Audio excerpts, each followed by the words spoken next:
Assalamualaikum warahmatullahi wabarakatuh. Perkenalkan, nama saya Muhammad Tarmizi. Saya pendamping program Keluarga Harapan di Kecamatan Tayahulu, Kabupaten Kota Waringin Timur, Provinsi Kalimantan Tengah. Nah, dalam video kali ini saya menggunakan metode ceramah dan diskusi untuk mensosialisasikan atau memberikan informasi kepada KPM dalam pertemuan kelompok tentang pentingnya pencegahan dan penanganan stunting melalui kebersihan diri dan lingkungan teruntuk sesi 12 mendukung pemanfaatan jamban sehat. Nah, untuk lebih lanjutnya kita lihat video yang satu ini.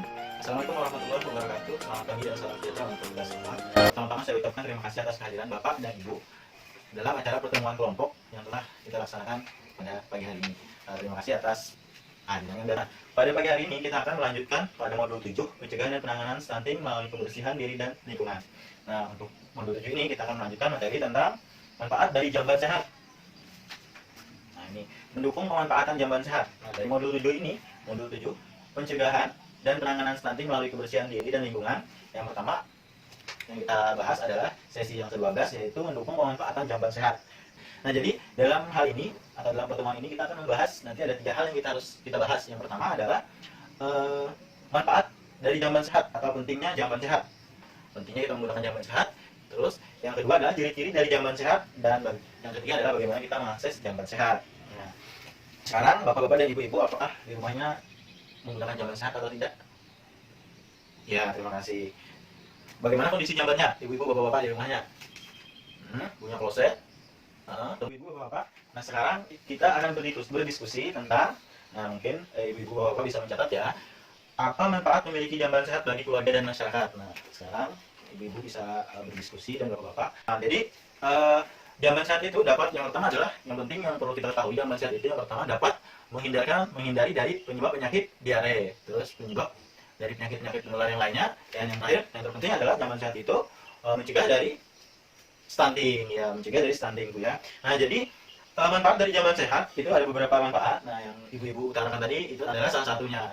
Nah, jadi kita akan bahas sama-sama. Manfaat dari jamban sehat yang pertama adalah lingkungan lebih bersih. Yang kedua, bau berkurang. Nah, baunya berkurang. Yang ketiga, kesehatan meningkat. Yang keempat, kita tidak perlu lagi buang air besar atau air kecil ke sungai, ke danau, ke rawa ataupun ke kebun. Nah, pada malam hari itu yang terpenting. Seterusnya adalah memutus mata rantai penyebaran penyakit menular. Dan yang terakhir adalah mencegah stunting. Nah, itu tadi ya, bapak-bapak, ibu-ibu.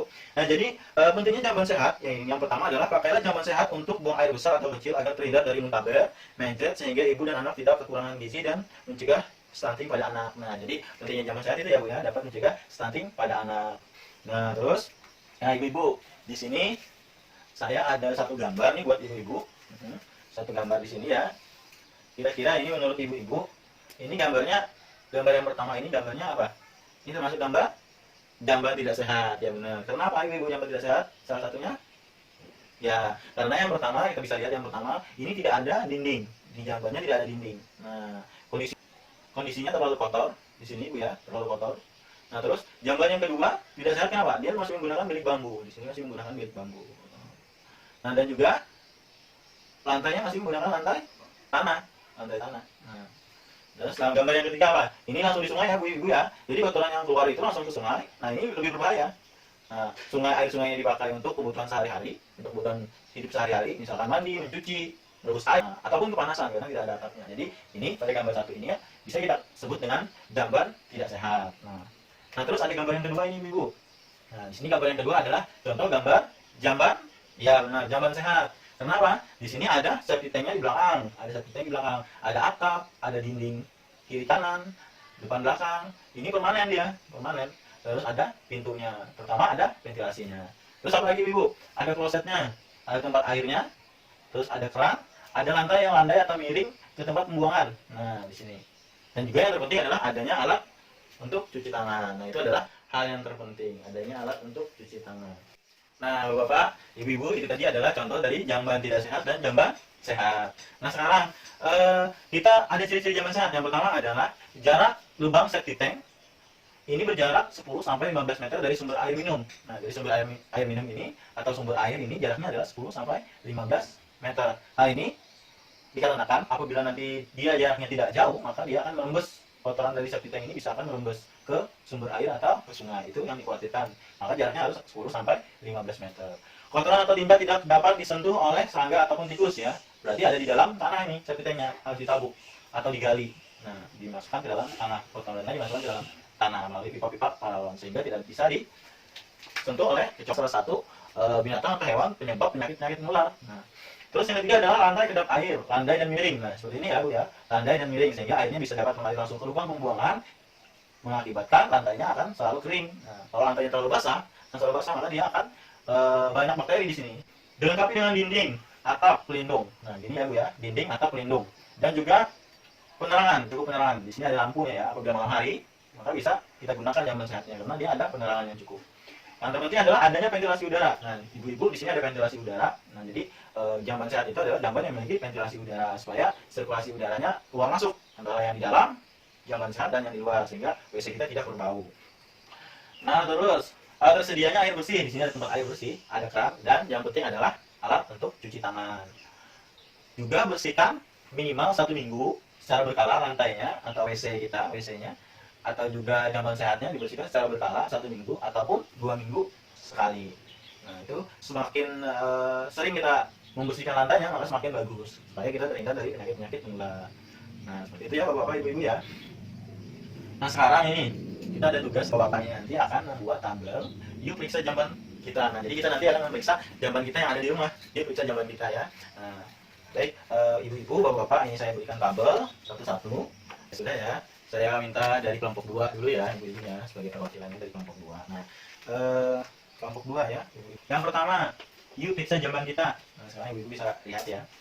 Jarak antara 10-15 meter dari sumur atau sumber air. Ya apa tidak ibu-ibu? Ya, oke, ya ya. Nah, kotoran dan tinja tidak. Ya. Lantai kedap air dan miring ke arah lubang pembuangan. Benar apa enggak nih di rumahnya nih? Ya atau tidak? Iya ya. Oke. Kira-kira ada lampu nggak nih di jamban sehatnya ibu-ibu di rumah? Ada, berarti ya ya. Ventilasi udaranya Bu ada? Ada. Oke, ya berarti ya. Nah, sekarang kita tadi sudah memeriksa. Yuk periksa jamban kita. Nah, jadi dari kelompok 2 dan kelompok 1 yang pertama adalah kelompok kita masuk ke tabel tentang bagaimana tantangan dan kendalanya ketika kita memiliki jamban sehat. Dan apa hal yang harus kita lakukan. Nah, jadi sama, kelompoknya tetap sama ya ibu-ibu ya. Jadi tabel yang kedua adalah tantangan dan kendala atau kendala. Terus apa yang harus kita lakukan, nanti kita bahas sama-sama. Nanti ibu-ibu, bapak-bapak bisa menulis tentang tantangan dan kendalanya. Apa yang harus dilakukan, nanti kita diskusikan bersama ya ibu-ibu. Yang jadi permasalahannya tentang tantangan dan kendala. Nah, jadi permasalahan tentang tantangan dan kendalanya. Yang pertama, pembuatan jamban sehat mahal. Tantangan dan kendalanya. Yang kedua, terbiasa di kebun, sungai, atau pekarangan untuk buang air besar. Nah, yang ketiga, lahan sempit. Jadi lahannya sempit ya.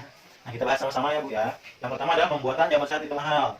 Nah, jadi dalam apa hal yang harus dilakukan? Nah, kita bisa mengoptimalisasikan atau kita bisa menggunakan bantuan sosial untuk membuat jamban sehat. Caranya kita sisihkan sebagian dari bantuan sosial kita untuk membuat jamban sehat.